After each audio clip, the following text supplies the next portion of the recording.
Hello, welcome to another reaction video. My name's Sean, welcome to The Logical Fallacy, and today we're going to be reacting to something actually rather special. We're going to be reacting to the Thor Love and Thunder official trailer. I'm rather excited for this. We've waited quite a while for this to come out. I know we've heard some rather exciting announcements about the villain, who's going to be in it. We know Natalie Portman's returning for her role in some capacity, we'll see. And this is actually the longest we've gone from the announcement date to the trailer release. This is the longest it's been between that time. Even longer than Spider-Man No Way Home, which felt like forever. So I'm rather excited about this. I loved Ragnarok. Probably one of my favorite MCU movies, or at least top 5.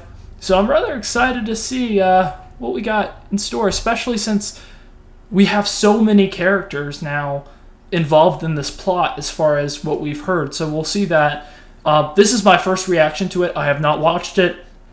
I was actually on a trip going home today, so that's whenever it released. I wasn't able to do an immediate reaction to it. So this will probably come out a bit later than most reaction videos will. But I'm just excited to get into it. So let's start. I'm really not sure what to expect. I don't know what really the story's going to be about. I've heard general leaks about it. So let's not waste any more of your time. Let's get into it. Okay. These hands were once used for battle. Now they're but humble tools for peace. There's his Stormbreaker. I need to figure out exactly who I am. Yes. Yes, you do.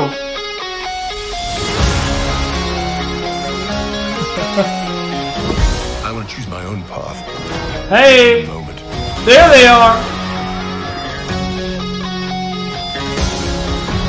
My superheroing days are over. So he's, it looks like he's significantly, he's definitely lost a lot of weight, let's say. He's definitely did his whole Marvel workout routine in there from Endgame, which we knew was due to his terrible depression through what happened in Endgame. And I'm glad they're focusing on that because it's so important, especially for his story, to just slow down a little bit, to kind of have him decompress from everything that happened, to get off his butt and really just explore who he is. Because honestly, like, that was the big thing about Ragnarok, that kind of was stalled at the end because Thanos came in and, spoilers, wiped everybody out and killed most of his people. So we're having to deal with that now and all the consequences. But he has a lot of support now. He's got the Guardians of the Galaxy, and it looks like they're going to get into some shenanigans, and we'll see how things progress. Oh, yeah. Continuing that punk rock music. I don't know if that's the genre, but just using the words that come to me. Oh, who is that? Oh, that's really cool. We saw, it looked like Stormbreaker was the one, like, gliding him through the Bifrost, because we know it can call. Oh, that's so cool. That's, so cool. What is this? Oh, there's Thor. Remember what I told you? Whoa. You ever feel lost? Just look into the eyes. I love her. She was really great in Ragnarok. There we go. This is gonna be so good. This duo, that's gonna be amazing.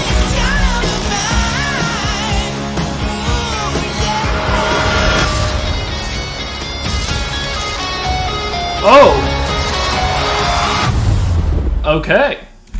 So we knew that the announcement that Natalie Portman was gonna come back as Lady Thor. Woman Thor, I don't actually know what the official comic book name is for it. We knew that, but wow, that was really cool. She has the broken, shattered Ragnarok hammer that was shattered in Ragnarok.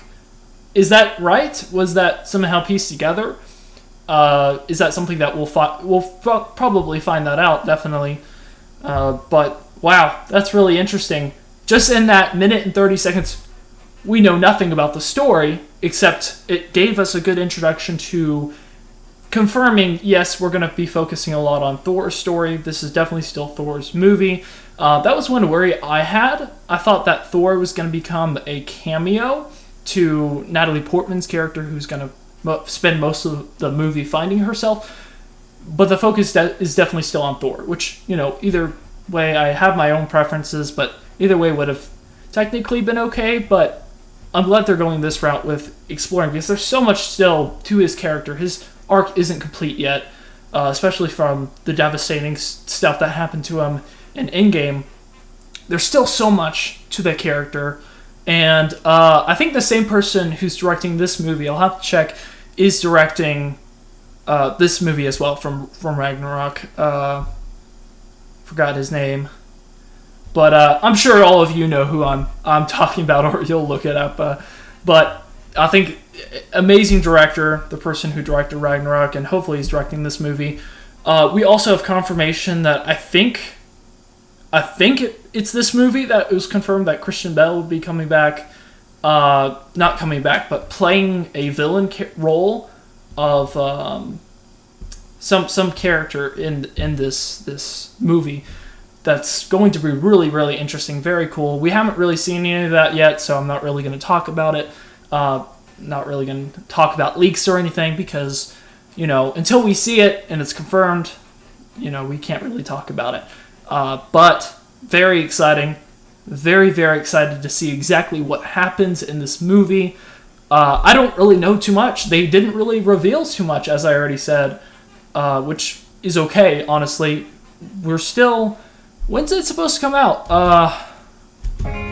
Okay, starting it over. I'm not quite sure when it's supposed to be coming out.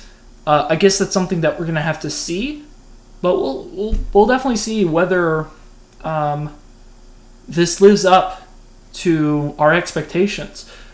We definitely have a recipe for a comedic duo between the Guardians of the Galaxy, all of those characters, and also Thor. And I wanted to check something. I'm sorry, guys, because I just realized. Oh, no. I was going to say, I thought I saw Gamora there, and I was going to be a little bit confused. I really hope that and that's going to be saved probably for the Guardians of the Galaxy Volume 4, or excuse me, 3. Them finding Gamora, I think, because we saw that at the end of Endgame that he was kind of looking for her. But I'm gonna miss her in this movie, because we have the Guardians of the Galaxy, but it's not really the Guardians of the Galaxy anymore, because we got a person missing in that crew. One of the OGs, which is sad, but we'll see how all of that's dealt with, because I think it would be really, really cool if this movie led into Guardians of the Galaxy Volume 3, because that's coming out a bit farther into the future. I'm not quite sure when it's coming out. We'll see. But thank you guys so much.